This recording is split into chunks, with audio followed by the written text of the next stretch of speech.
If you're going to buy GameStop, go ahead, but there's no way that that is a better purchase than buying Bitcoin and putting it into a cold storage wallet. Like we've really kicked the can down the road Oh, because yeah. now we don't have a sovereign debt crisis, but we have the exact same problem and these same inflationary forces that are impacting people all over the world. The government doesn't need to buy Bitcoin, it can print money. As Bitcoiners, we really don't want the state to get more powerful, which is what Bitcoin will make it do. If we have a debt problem, we have a spending problem, and that's really it. And Doge is not going to they're not going to close a $2 trillion deficit, right? I think if Bitcoin hit 500,000 tomorrow, you would see a ton of people wanting to purchase it because they're afraid of missing out, but also they're thinking it's going to go from 500 to 750 to a million in short order.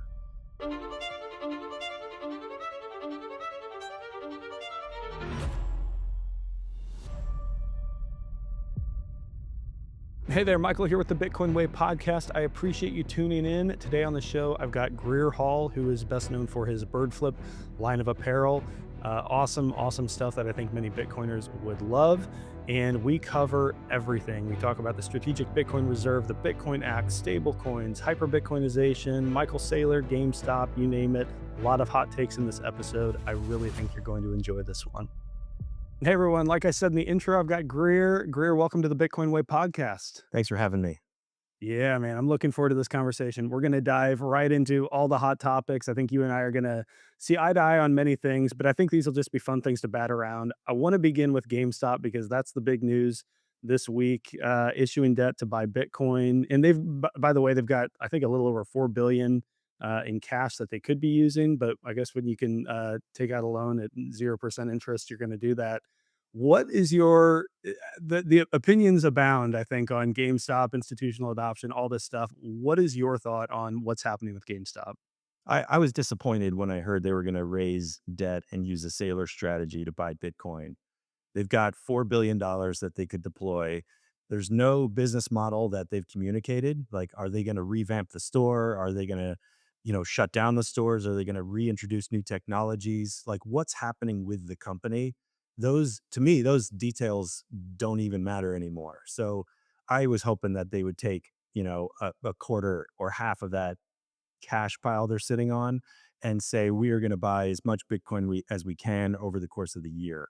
I think that that would be exciting. That's what I think if a company's going to get into it, you should do it transparently.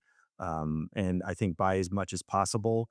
I was disappointed with the fact that they're gonna borrow debt and then issue more shares as a stock, issue more stocks and allow the market essentially to purchase their Bitcoin on their behalf.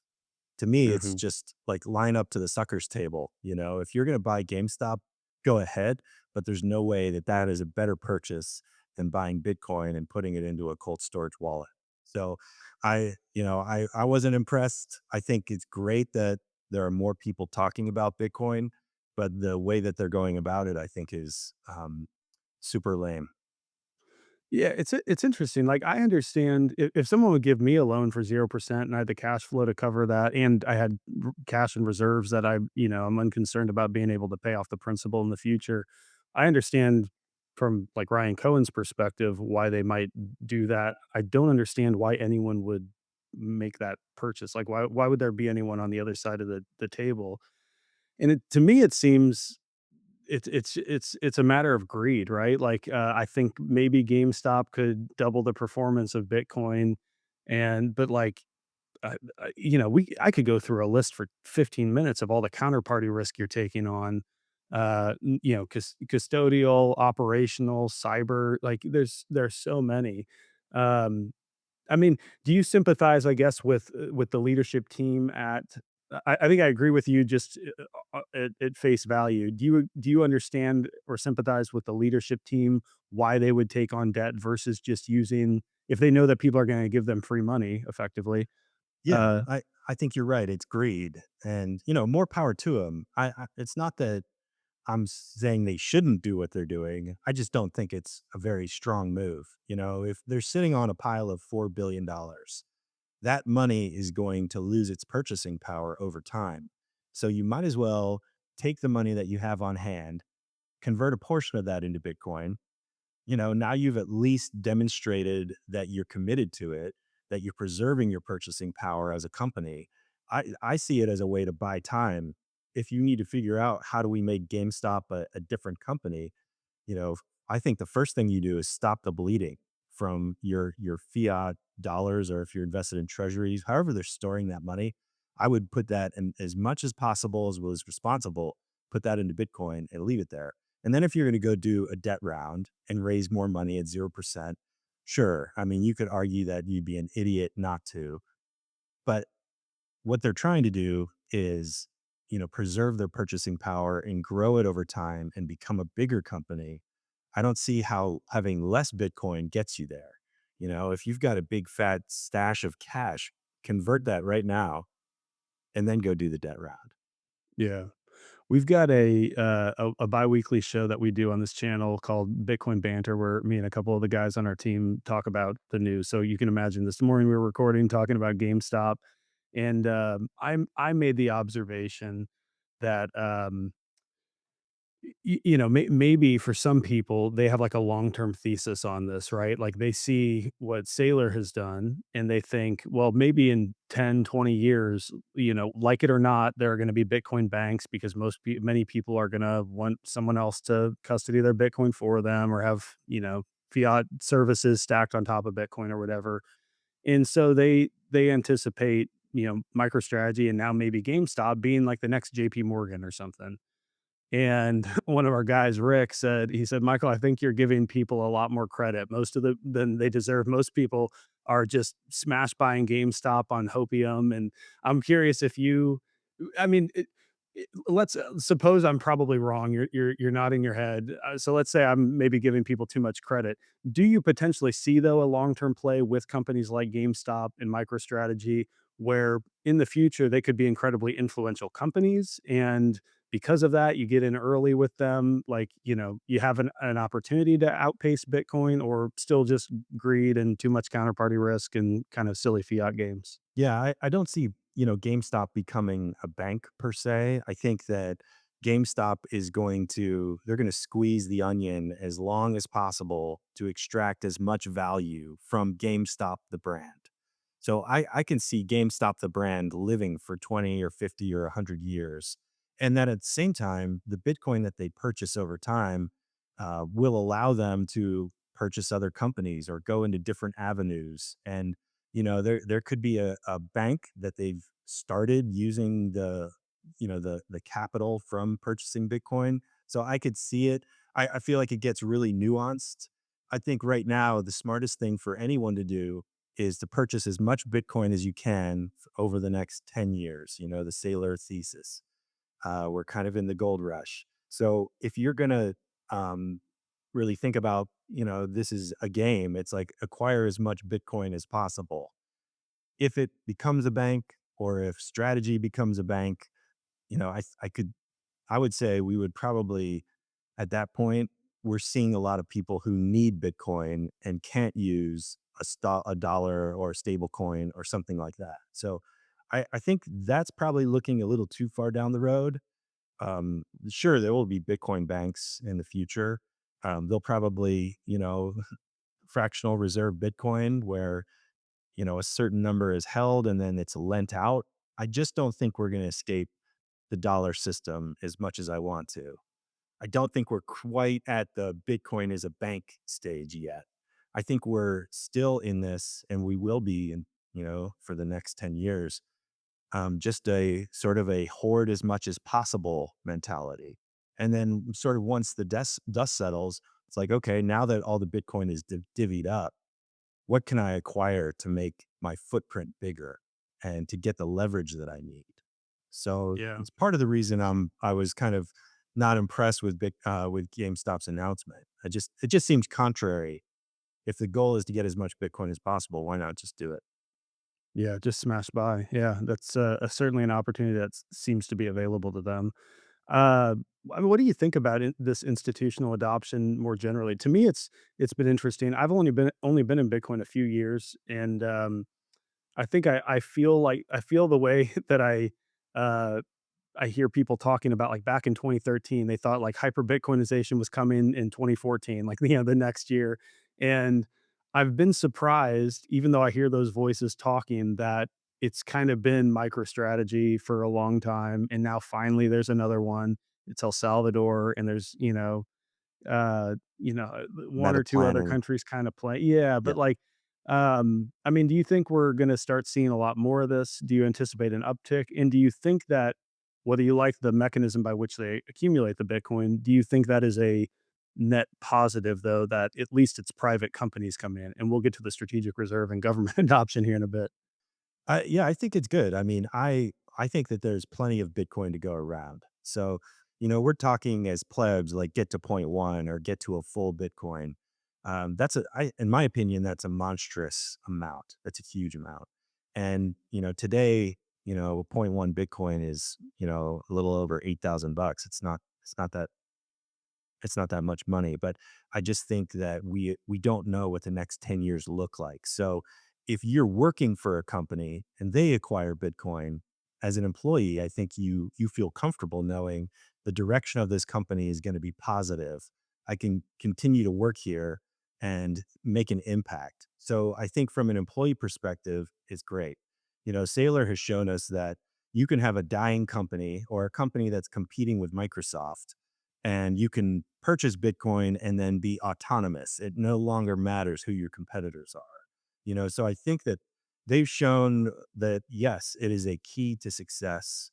It's a key to driving capital. So I'm not opposed to any entity like a company buying Bitcoin. I think that it's almost like it's even though it's 15 years old, it's still so new that who cares, what it'll be worth in the future? Just get some now so you can have a piece. I think we're watching that play out in slow motion. I think that Bitcoin can save a dying company, but I think if you are, let's just say, a run of the mill company that provides services or software, and you acquire Bitcoin and hold it on your balance sheet, we now know that that's a net positive for your business based on the accounting rules that have changed. I just don't see it as a lose lose. If you look at the Bitcoin distribution, there's only like 7% remaining that is not in the hands of individuals, right? Most of Bitcoin, 57% or something like that, is held by people. Over the last year, as Bitcoin went up to 100, a lot of those people have sold. And I think we're seeing like the market absorb what a lot of those large holders are willing to part with, probably to improve their lives. So I think the hardest part about Bitcoin is not that the company gets it, but it's that your enemy gets it. The person that you don't like starts buying Bitcoin. That to me is, I would say, like when it comes to psychology, that's the hardest part because now your enemy not only shares the same values as you to some extent, but you're on the same level playing field as they are. People say Bitcoin's for enemies, but for me, that is a really bitter pill to swallow. Yeah, yeah. It's interesting though, and one of the things I just have to learn and kind of stomach is that any sort of major news takes Bitcoin the opposite direction of what I would expect. And like we've talked about on our Bitcoin banter before that Russia's accepting cryptocurrency, probably specifically Bitcoin, because I think they've maybe done a little bit of research for like trade, international trade and to bypass sanctions. Great use case, by the way, for anyone who's looking for tips. I- it's it's fascinating to me that there seems to be like some of those catalysts for like the game theory to really kick off already seem to have happened. Certainly, a lot in motion, and we're still we're still seeing, I don't know, like the strategic Bitcoin reserve, maybe in the next 90 days or 6 months, we'll see a lot of action around there. It still feels like it's moving a lot slower than I would have anticipated. I don't know if you have any thoughts on that. I want to come back to Saylor too because I want to hear your general take on him because I think he's become sort of a lightning rod for controversy in Bitcoin. Oh yeah. But when it comes to this sort of the game theory you're referring to, what is it that you think is holding back? And so maybe, I don't care that much about the price, but like, why is the price still relatively suppressed when we have what seemed to me at least to be so many bullish indicators, even geopolitically. Yeah, my thought, and I'm not an expert here, but so take it or leave it. But my thought is we're not seeing a lot of spot Bitcoin purchase when you're talking about like the SBR, for the US, or you're talking about a country. I think that we're seeing more activity in mining. And I think rather than countries say, I'm going to go out and purchase on the spot market with whatever entity or exchange they're going to use, I think that they're going to first plug in miners and compete that way. The hash rate is at an all-time high. And I think the second way is that they're going to be using over the counter the trade desks. Every exchange practically has a trade desk. I don't think it would be that difficult for a country's representative or some finance minister to have a relationship with a large exchange and say, we're going to funnel a certain amount of money to you and we want Bitcoin in return and we want you to hold it for us. To me, that seems like a very simple way for a country to adopt Bitcoin without the market knowing. And I do Mhm. think that's happening. The price feels like it's suppressed because of the good news, but I also think that we're looking at the spot market, and there don't seem to be a lot of buyers. You see people opening up short positions and long positions, and it appears to me that the exchanges are just sort of oscillating between those traders and just liquidating them as the day goes on. And I think that this for us, for a pleb, I consider myself a pleb. I get really bored with the price action. It's exciting a couple days out of the year. And if you focus on it every day, and of course, I mean, I check the price probably 100 times a day. It can really dictate your emotions. So I just don't think that it's playing out the way as simple as we want it to. I think there's probably a lot more going on behind the scenes and that isn't playing in the market. But I'm confident that the people who truly want Bitcoin are able to get it. If you think about the Kingdom of Bhutan, they've been mining Bitcoin for years and selling it. They'll sell 100 million Bitcoin to fund their services. So they've really just kind of attached to it as a way to generate revenue. Um, I mean, we had no idea that was happening until that news came out. So I just think that we want things to be really cut and dried and simple. Like news article comes out, Bitcoin goes up. And most of that, I think, is from the feeling of I've invested so much of my time and energy and finances. I want all the people around me to see that I was smart and to stop thinking that I'm some crazy person. And so I struggle with that too, but I think that that's probably the root of most of our frustration. It's like we're just impatient. Yeah, no, I agree with that, and I noticed that even more, with, like, listening to other podcasts, and, part of my job is just staying attuned to what's going on, and, I feel like sometimes I feel like banging my head against the wall because the question is just always like, "Well, when are we gonna go up?" Like, "I wanna buy my house, I wanna," and it's like, Bitcoin is a beautiful thing, but you would have never had that expectation of investing in the stock market or, and I view Bitcoin as the money of the future, not as an investment, to be clear. I think these people view it as an investment, and for some reason, they have, like, this expectation of what it's supposed to do on their terms, and it begins to make the content creation space just, unlistenable. Like, and that's part of the reason I wanted to talk with you is 'cause I didn't feel like you shared that sentiment. Do you think, though, when it comes in terms of, like, price, do you think there's a lot of, like, paper Bitcoin out there? Uh, like, does Coinbase have everything that they're selling? Are we gonna have another FTX kinda blow up or something? Yeah, I don't know. I mean, I don't think that maybe. I think it would be probably silly to say there's no paper Bitcoin. I think if everyone withdrew their Bitcoin, we'd see that the exchanges have a lot less.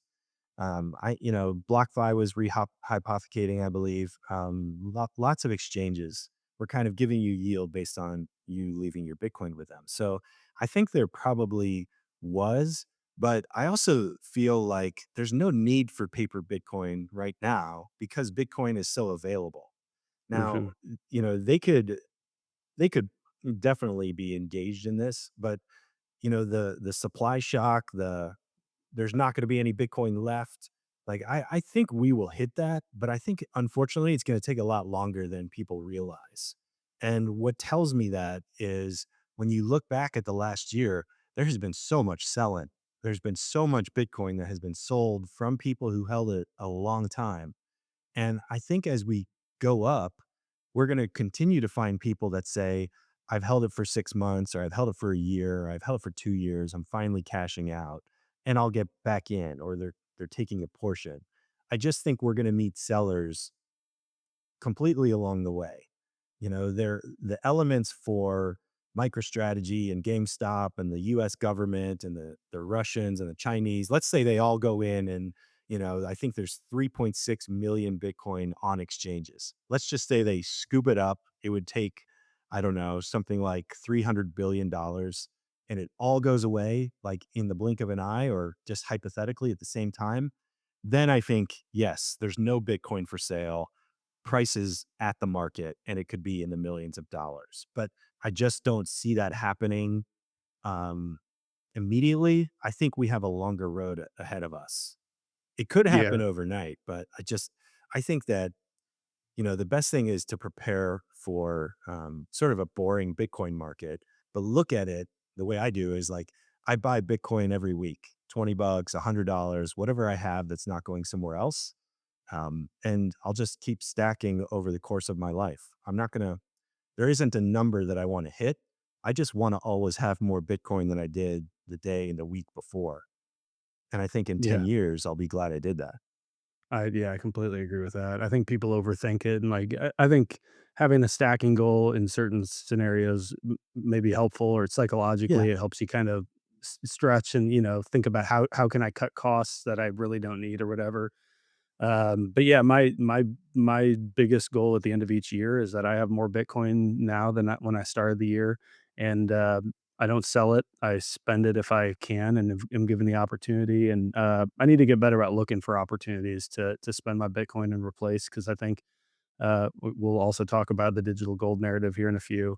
But I think it's important that people are using it as money, as currency, and it as a savings vehicle is one important way, but it's not the only way. Why Yeah. don't I agree. you Yep. why don't you give me your thoughts on Michael Saylor generally? So again, I've only been around a couple years, but I remember hearing about him, 2 years ago and learning a lot. Think I loved his analogies. I mean, he's obviously a very smart guy. He's wealthy already, and he's going to be even more wealthy in the future. Um, but his talk track, I think, seems to have shifted in some ways subtle and other ways not. I think calling out paranoid crypto anarchists was an interesting step in a very different direction. The digital capital narrative.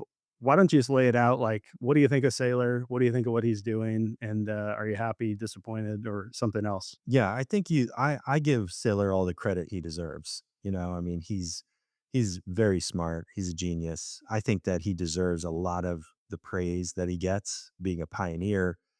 He's definitely gone through sort of the lunatic phase, and he looks really smart, and he is smart. So I think those are all great things. I don't think we should worship anyone, and I don't think sailors necessarily should be your hero, but I think in terms of a story of someone who was fighting against the system, was losing, and then discovered Bitcoin and found they could win, that's a universal story. I share that story. I'm not nearly as not nearly as successful as Sailor, goes without saying, um, but Bitcoin has helped me win in a lot of ways. And I can look back on my life and where I am now, and I can see the trajectory, and I feel very optimistic about the future because of Bitcoin. So I would say he deserves a lot of credit, but I think that it's fair to point out that he doesn't like self custody.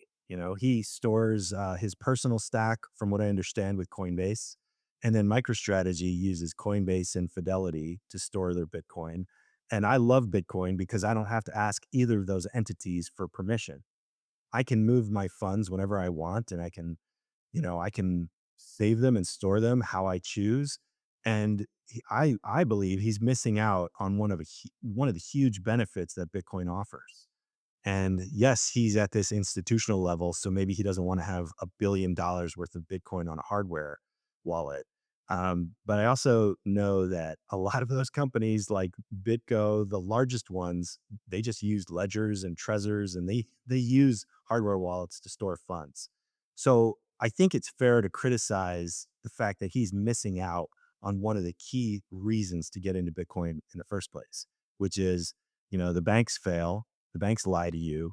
He's talked about how his money in Argentina, was devalued by 50% overnight. Coinbase is like a bank for his crypto, for his Bitcoin. So I for me, like, I think that he deserves a lot of the criticism for that. I wouldn't criticize him all day long, but I think he's missing the huge piece. And the other sort of piece I would say is I kind of share Saifedean's idea that we live in a dollar free world at some point, or Bitcoin becomes, the reserve currency of the world. And I think it's been really tough to see Saylor and the United States government and the new administration really support stablecoins. In my opinion, that is the future central bank digital CBDC that we were afraid of. And I don't see the dollar going away. And I just see Bitcoin and the dollar living next to each other, which to me is, um, you know, not what we had in mind. Yeah, I agree. I think that's particularly concerning for me. I concede that there's going to be a period of time. I mean, short of just the dollar completely imploding, and we have no alternative but to move to a Bitcoin standard. I anticipate some rather long period of time. I don't know if that's 10 years or many decades, where the dollar will live side by side with Bitcoin. I think Bitcoin fails in sort of the ultimate sense that, or at least based on what I want Bitcoin to be. Again, people have different notions of what Bitcoin is and what it should be. If it doesn't ultimately someday completely replace and upend all fiat currencies, I think tying the dollar to Bitcoin is a much more shallow victory than, some like these layer twos and threes that, I think could be used to work natively on top of Bitcoin. Because I still think there would always be an element of trust in that sort of world. I agree with you. I don't think there's anything I disagree with you on about Sailor. I didn't know. I hadn't heard that he might use Coinbase for his own custody, and I agree with you. Like, if I had $1 billion worth of Bitcoin myself, for anyone with a $5 wrench, I don't.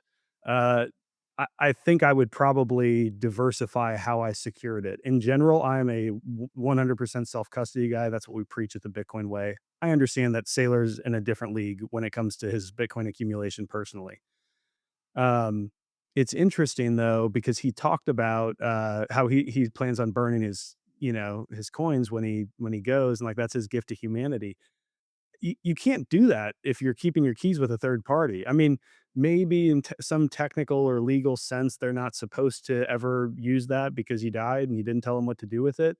But the keys are still there, and eventually, the government's going to come and confiscate it, or someone's going to take it, and or there's going to be a hack or something. I think the only way that you can really burn your keys to begin with, for that to be a fully truthful statement, is you're in self custody, you die, and no one else knows how to access it. Yep. So that's an interesting thing. I obviously agree with you on all of the yeah, the I think just the way his talk track has changed. I think, what I've always given him credit for, and I don't know how you feel about this. I wonder at times if, he operates an SEC regulated entity. He's, rubbing shoulders with politicians and people. And if like he has to kind of walk this fine line, it's easy for you and I to get on a podcast and say whatever the hell we want, right? Right. And for him to think like, how do I tactically, and tactfully approach this topic without threatening the dollar that these people wield as their supreme source of power, but still, have my message heard and maybe make some headway. when the moment he attacked the paranoid crypto anarchist was the moment I felt like, no, no, like I don't think I think he just lost the plot on what Bitcoin is and what it can be for humanity. Do you agree with that sentiment, or maybe any nuance that you'd approach it with? No, I agree with that also. He also criticized people who wanted to sell him a $10 hardware wallet or something like that. Yeah, And the truth is that he could divide up his wealth, his Bitcoin wealth among however many wallets he wants. It doesn't matter. He could store all of it on one wallet and it would still functionally be there in 100 years. So I think that it's kind of foolish to say I'd rather store it with someone else who's like you said. I don't know exactly where he holds his personal, but let's say it's at Coinbase. Who would you rather trust, yourself or an entity that you have to reach by phone or text message? Like, I'm going to trust myself 10 times out of 10 over anyone else. And I think you also have to be an adult and say, if I lose it or throw away my laptop in the dump, that's my fault and I have to suffer the consequences. So I think that if you were really worried about losing your stack, there's plenty of other places where you could go. You could have it insured with Anchor Watch. I mean, the solutions are there. I think it's really about your frame of mind. And I agree with you that he is kind of, let's say, cozy with the state. And as a Bitcoiner, I don't envision us having a state forever. I'm patriotic. I love America, but we have too much government, as we've learned over the last 3 months with Doge and everything they're doing. Government steals from you and then does whatever they want. In some cases, they do it and they hurt you by their actions. So I'm not excited about the state getting bigger and Bitcoin enforcing the state and all of its priorities because I feel like that is very contrary to the individual. I would imagine a world in the future where we can freely transact. Let's say it's a layer two, like the Lightning Network, which is very cheap and is instantaneous. It settles on the layer one. And we are allowed to engage in commerce the way we see fit, where we provide services and projects or products to each other. And that's all transacted in Bitcoin. To me, a Bitcoin standard means that what we're fighting over as a country, as a community, like those things are going away. You know, um, we can solve our differences through shared interests, and I think and shared incentives. So I think when I see Saylor kind of just embedding himself in the higher echelons of the government, there's no way that the government doesn't see Bitcoin as a threat. It absolutely is. If the IRS goes away and we no longer tax Americans on their income, you know, maybe it's not as much of a threat because the government doesn't need your money like it did before. But if we are going to have a taxing economy, Bitcoin is the thing that will make that very difficult. So I think that, he's walking a fine line, but I don't really think he's fooling anyone. I think that we're kind of seeing a new reality unfold where stable coins like Tether are causing people who are not in a better financial position compared to the US. They're taking on our debt. We're exporting our debt now through Tether. And for me, that's the antithesis of what Bitcoin offers. yeah. I'll tell you what, I have a really hard time with stable coins because I go back and forth on this. On one hand, I completely agree. It's a CBDC that just hasn't been activated yet. At the same time, I sympathize that I'm in a relatively fortunate position in the United States as someone who's financially stable. I'm not seeking, well, I guess I am seeking a better currency and a better form of money in the form of Bitcoin. But if I were in Argentina, or no, if I were in some like truly, truly impoverished country and I couldn't afford a hardware wallet and to stack sats every week, and I'm just trying to get by, the quicker I could convert my local currency into something like a stable coin because I don't have, dollar denominated banking options, I would want to do that. And so like I recognize that there is value in stable coins today. as they exist for certain people in certain circumstances. I don't like that we're trying to somehow embed them further into an economy that doesn't need them. Like if I was in an impoverished country making $1 a day, I would give up a hell of a lot of privacy to have access to a better form of money like a stable coin versus my local currency, right? Like it's a shitty trade-off you have to make, but it's one that I think many people would in a desperate situation. I'm concerned about, and maybe we could talk about the Genius Act and what you think. Sounds like they're trying to get some regulatory clarity on stable coins. And what do you what role do you besides the CBDC aspect? What are your concerns with stable coins, and what do you think the angle is that the government's trying to approach them with? Yeah, I think it's just for me, I think it's really simple. The more stable coins, the more opportunities for the users or for the exchange offering the stable coin to purchase US treasuries. So, when anyone deposits whatever currency on Tether, Tether buys $1 of US treasuries to back up the deposit from the person. And then they charge fees on the transaction, which they use to purchase Bitcoin. So Tether has this, it's sort of like an evil genius model, in my opinion. You're exploiting someone, like you said, let's just pick Haiti. Let's say a guy lives in Haiti, makes $1 a day. He doesn't have the luxury of caring about his privacy. He just wants to be able to buy whatever he needs. And that's probably food, right? Or shelter or water or clothing. He wants basics. So he is using stable coin and he's transferring his Haitian dollar into a tether, and then he goes to the store and buys with tether. But every time he does that, he's also purchasing US debt, and tether sits on 100 and whatever 150 billion dollars of US debt, one of the largest debt holders. So I think that Congress is looking at this as, hey, we can spend a lot more money if we allow more of these stablecoin companies to purchase our debt. We have essentially a blank check forever. And to me, it's hard to say it's anything but immoral. We are creating money out of thin air. It's an air token. It's being, pushed onto people who don't have an alternative because their government is so poor. And the people issuing it get the benefit of buying Bitcoin. Like this is like it's only good for the token issuer and it's good for the government who can continue spending as much as they want. So I look at it as sort of like the nightmare scenario. It's not what I think a Bitcoiner wants. What I would say we want is a peer-to-peer electronic cash system. It's decentralized. Once you own it, you're sovereign. No one can stop you.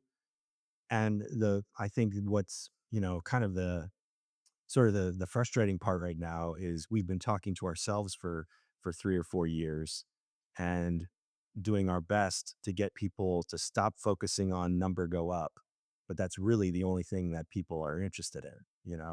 I think if Bitcoin hit 500,000 tomorrow, you would see a ton of people wanting to purchase it because they're afraid of missing out, but also they're thinking it's going to go from 500 to 750 to a million in short order, which is why, again, I think we're in for like a long and grueling march to those numbers.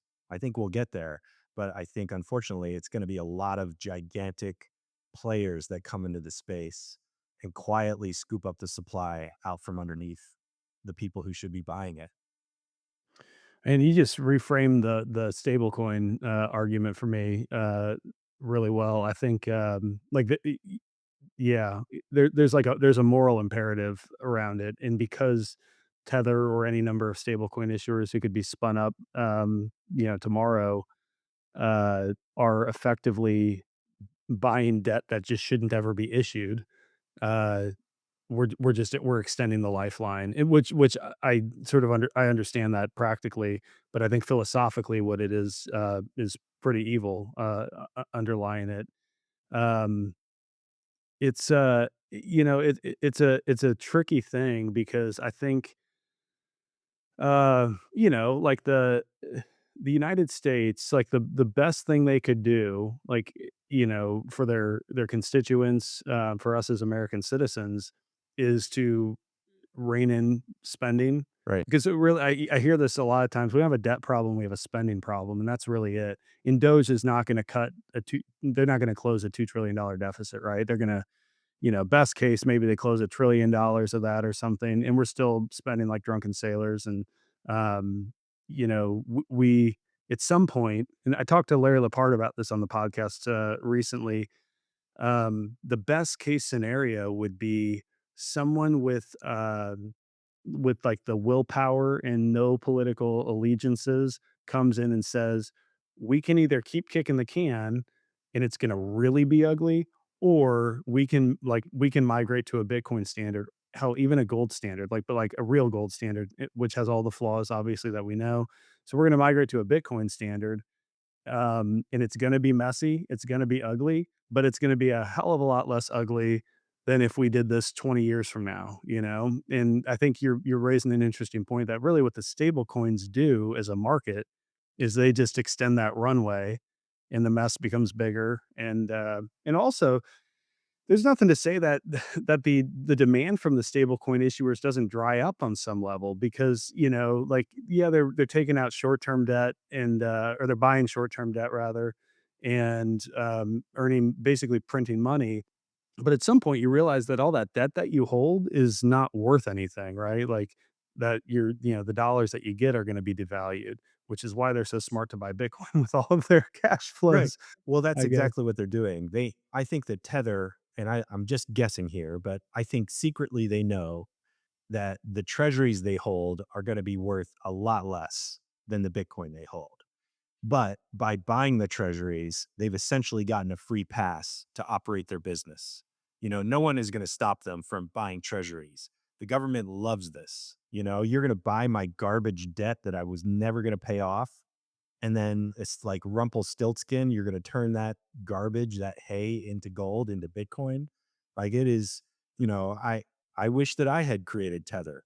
Not really, but like it's such Yeah. a genius strategy that on some level you have to say, okay, well, I respect that. It's immoral, I think, in my opinion. I wouldn't do it, but I can see how they're so successful. And kudos to them. It's great, but it's probably not the type of great that you wanna be known for. Yeah. And I do think that Congress is going to they're going to sort of open the floodgates, and the way they probably think about it is, "Hey, we have 30,000 crypto coins, meme coins. What if those were all soaking up our US Treasuries, our debt, instead of, dumping on retail and providing a meme coin for retail?" And I think that that's sort of the joke. It's like we can continue what we're doing, unabated in perpetuity, and we can use the profits to buy Bitcoin. So, I mean, when you get down to it, like it's a pretty ugly situation because the alternative that we could have is so much better and so much brighter. Yeah. I Yeah. it's a shame. I don't Yeah, really no, have an I answer for it other than I wish it was different. I completely agree with you on that. We've been dancing around it. Let's talk about the strategic Bitcoin reserve. I told you before we started recording, and anyone who's paid any attention to this channel would know, I don't like it. I thought the point was, uh, separate, government and money. Um, I told you, though, I heard Pierre Richard talking about why he supports it, and I wouldn't do it justice exactly, but, even as a hardcore libertarian like he is, um, engaging with in the political process to try to, bring about the bright orange future in the way that it might practically need to come about, and maybe for things to be messier, if we, the people, own some Bitcoin in the form of a government Bitcoin reserve.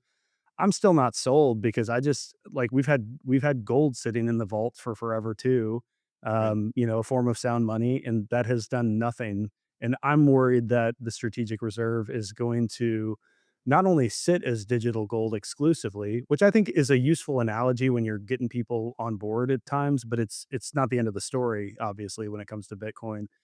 And I'm concerned that people are gonna buy Bitcoin and just sit on it, let it go up in value, and the money printer is just gonna keep going because we're not the US government isn't using Bitcoin to purchase, firearms and munitions and the things that we, are required for the forever wars that we claim as Bitcoiners we want to end. And if it's not that medium of exchange, if it's not a unit of account at any point in the future, it's not quite clear to me what we've won, except for a handful of us maybe being wealthier because, number go up still to some degree. I don't know. Why don't you just give your Bitcoin reserve thesis? My thesis, I think it's a net neutral. And the reason is, the government takes huge swaths of land and they say this is a national park and you can go drive there and you can enjoy it. And they're not going to develop it and use it for commercial purposes. And as much as I don't want the state to own land in our country, I also see the benefit of having it be saved for the next generation. And I think that we are very black and white when it comes to Bitcoin, and we are very resistant to things living with tension. And to me, the SBR is pure tension because it has a lot of negative aspects to it. The government doesn't need to buy Bitcoin; it can print money. As Bitcoiners, we really don't want the state to get more powerful, which is what Bitcoin will make it do. And we also don't know if the government is going to buy spot Bitcoin or buy it from exchanges or how they're going to hold it, or if there's going to be a Bitcoin office and is that elected? So an elected position. So like how we think about Bitcoin on a national scale, I think is a complete chaotic problem. And I could see the US losing its Bitcoin or selling its Bitcoin under an administration that isn't as favorable to Bitcoin. Similar to we've watched the US Marshals sell 195,000 Bitcoin. And it looks to me like they might have sold the other 200,000 as well before Trump took office, which, if that is the case, and as we see that none of that Bitcoin is part of our potential reserve, that would be quite shocking. So I think that there's a ton of reasons why we shouldn't be excited about it and it runs contrary. But I also think that if the United States buys Bitcoin, and let's just say they buy a million and they buy 200,000 every year for the next 5 years, you have consistent demand, you have consistent Bitcoin in the news, and it might be the only thing that gets your neighbor or your buddy at work to buy, his allotment of Bitcoin. And if you took the entire 21 million supply, there's like 224,000 sats per person on the planet. And if you buy, let's just say, $800, you get your point zero 0.01. You're far better off than most of the world once all, let's say 10, 15 years. So I see it as a catalyst that could fuel adoption, which at the end of the day is should be our number one goal. We want more people using Bitcoin. Um, but they also take a lot off the table. And if the US buys it, they'll hold it for 20 years. So I think that they'll reduce a ton of volatility, once they start buying. We'll see huge price spikes and then I think a plateau. So, Yeah. I just see it as a neutral. I don't have like a strong position either way. I feel like it's inevitable. There's nothing I can do personally to stop it. The only thing I can hope for is maybe that clueless guy I work with will finally buy a little Bitcoin, and in 4 or 5 years, he'll be grateful that he did. Yeah. My other concern with it is that they've talked about using it. I think the Bitcoin Act lays it out. I haven't looked at it in a few weeks, but it would be used for paying down the national debt, Yeah. which on one hand sounds really good. On the other hand, if they pay down the national debt and they still have a money printer and they can still vote to, raise the debt ceiling every 6 months or however often they do that, I don't pay attention to that either. Um, we're going to be back up to 36 trillion in debt again in no time. Yeah. I mean, it only took us, what were we like? We were in like the single digit trillions or maybe tens or something, in '08, and now we're at 36. And so I feel like it could give a green light to government to continue the irresponsibility. And what we've done is we've really kicked the can down the road Oh, because yeah. now we don't have a sovereign debt crisis, but we have the exact same problem and these same inflationary forces that are impacting people all over the world. Um, I don't know that that magically makes the problem go away. Like the only solution is an actual Bitcoin standard, really. And I just don't know to what extent these things really foster that in, except, maybe like your neighbor, your friend, someone who's been sort of, dragging their feet on it, maybe goes and buys some because if the government's adopting it, maybe I should have a little bit or whatever. But who knows at what price they're going to be getting in? It's probably not $80,000 if that were to be the case, because everyone would have woken up by then to needing some Bitcoin. Yeah, I don't know. I mean, Any I imagine validity? a future where, let's say your employer still pays you in dollars and you get $100. That 100, you take it and you get 100 sats, 1 for 1. $1 is 1 sat. Now, that makes Bitcoin $100 million for 1 full coin, but I think that's where we're gonna go in enough time. I think that, the government, if let's say they sell their Bitcoin to pay off their debt, is that gonna be done in a responsible manner? Or is the value of Bitcoin gonna drop precipitously as they're paying down debt? I mean, like, what are we talking about here? Is it going to go in phases? So I think there are a lot of questions, and it's not easy to just paint it with a broad brush like the Bitcoin Act does and say, we'll use it to pay down our debt. Like, okay, well, what method? What's the frequency? Will the market be able to absorb $18 trillion in Bitcoin sales in 20 years from now, in 2065, when we want to pay off half of our debt at that point? Yeah. Yeah. A And lot of sell pressure. yeah, a lot of sell pressure. So, I mean, I'm sure that there are ways that they could do it, but if America buys Bitcoin, it's now in the boat with us, and it also cares about number go up, and it also doesn't want to disrupt the market. So I don't know. We talk about game theory all the time, but I just don't think it's as cut and dried as we want it to be. I think it's like a slow grind, like an iceberg. And by the time it's all done, we're going to be, ground into fine powder. Yeah, yeah. A lot of people are gonna lose their minds along the way. I have a feeling. A lot of Yeah. would you call it they're gonna be Rate. quitting, opting out? Yeah. The Yeah, rate because quit. it's not doing what. Yeah, no, you have a comment on that? Yeah, I think that yeah, Bitcoin's, the most fun and the most painful thing I think I've ever been involved with. I got in 2021 and I was losing sleep because I wanted to get a certain amount and it was going from like 30 to 40 to 50 and then crashing down. So I held all through that, and I looked like an idiot at home. I bought at my highest purchase was like at 64 and then, plummets down to 16. And, I bought some at 17. I didn't get the wick down to 16, but it's been painful. I look back and remember the points of my life where I ignored Bitcoin and I kicked myself because I think we are in a new paradigm, bigger players, less volatility. The news doesn't move the Bitcoin price. And I think everyone is secretly stacking, and one day the music will stop. There won't be as much Bitcoin as we thought, and I think that's when we're finally gonna see the numbers that Samson and everyone talks about, but I think it's gonna be like a hockey stick. Boring, boring, boring for the next certain amount of time, and then one day you wake up and you have to, like, rub your eyes because you don't believe what you're seeing. Yeah.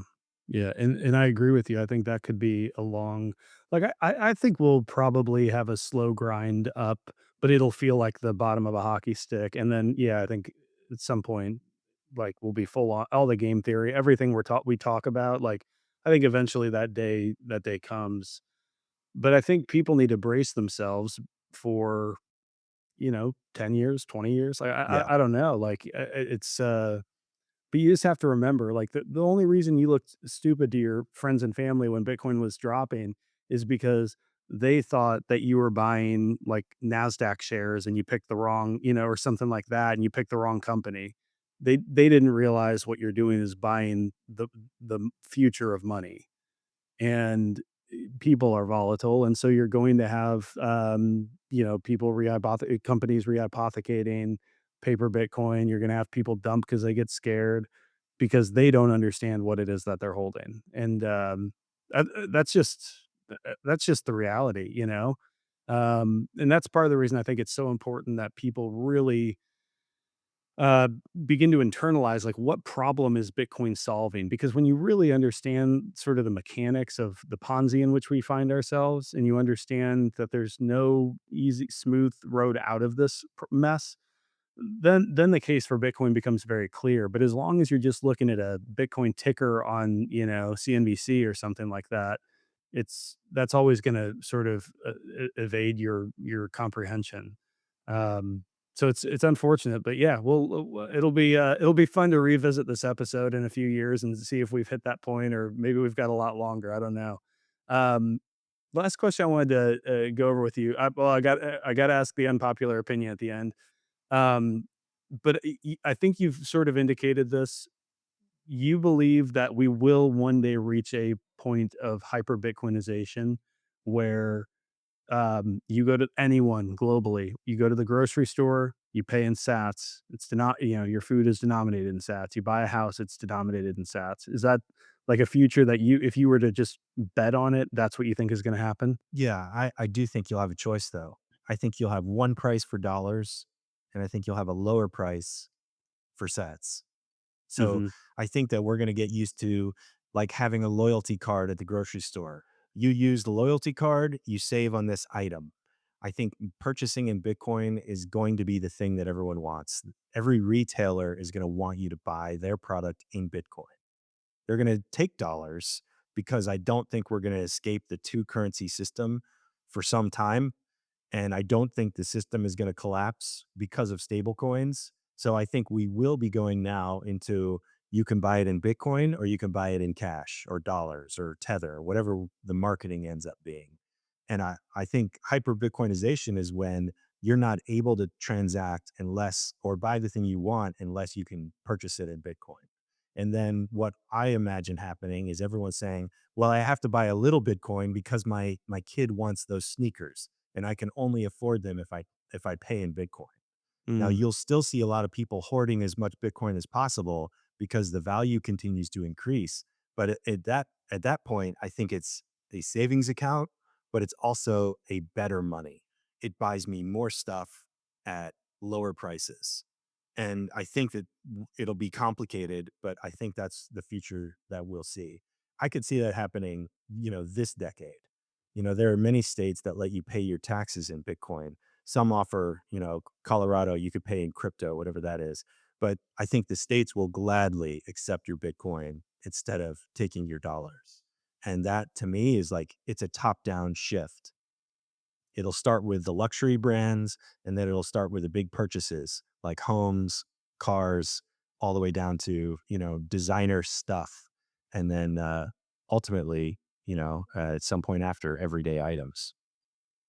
awesome, man. I hope so. I think when we reach that point, and if we have that happen in the next decade, I think it's kind of contingent upon how messy the macroeconomic picture looks in the coming years. Because I think many of us think the big print is coming, but the like the gold bug types who have been calling for the collapse have been calling for the collapse for 50 years, and they seem to always have another trick up their sleeve, and things get ugly, but not ugly enough for like fundamental change. It seems I've still always felt like, and I've probably just beating a dead horse with this comment for anyone listening, but I felt like really what it's going to take is for like a max pain scenario where people in the lower rungs of the economic ladder simply cannot afford to feed their families because inflation has run too hot. And I think it's already a huge strain on a lot more people than most of us realize. If you're not in that group who's looking at your bank account every day, wondering how you're going to get to next month, it's easy to assume that everyone else is kind of living like you. And my sense is a lot of people are living very different lives than I'm fortunate to live. And many of us in Bitcoin are fortunate to live. And so I wonder if some of that change is just necessitated, a migration to better money because otherwise you as a politician are looking at the guillotine, because there's just not something I'm calling for, just something that, There you know, you got desperate Yeah. people around the country and around the world who are demanding action. So yeah, let's see.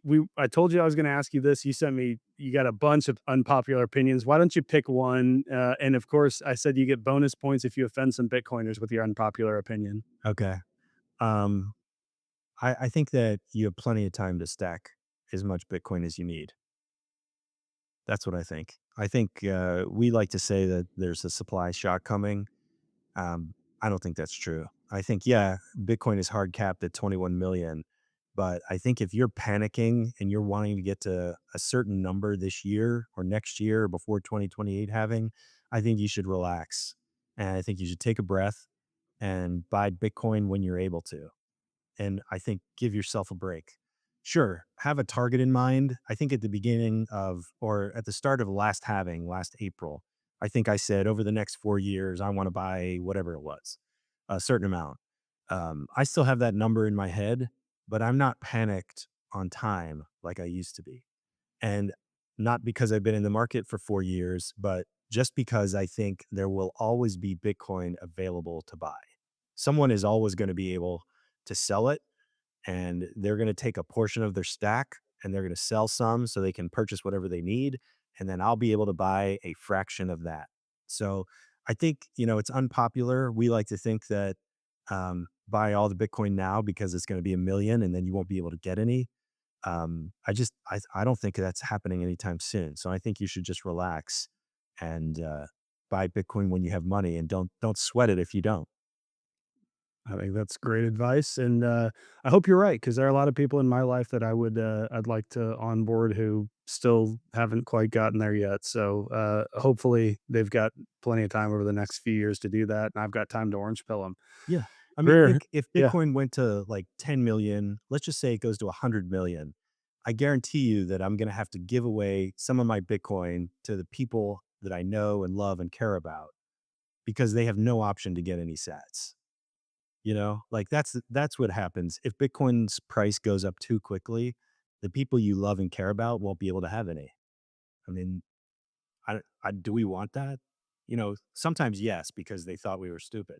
But I've made purchases and set that aside for someone else that I love and care about. Like this is for you the day that you need Bitcoin. I have it.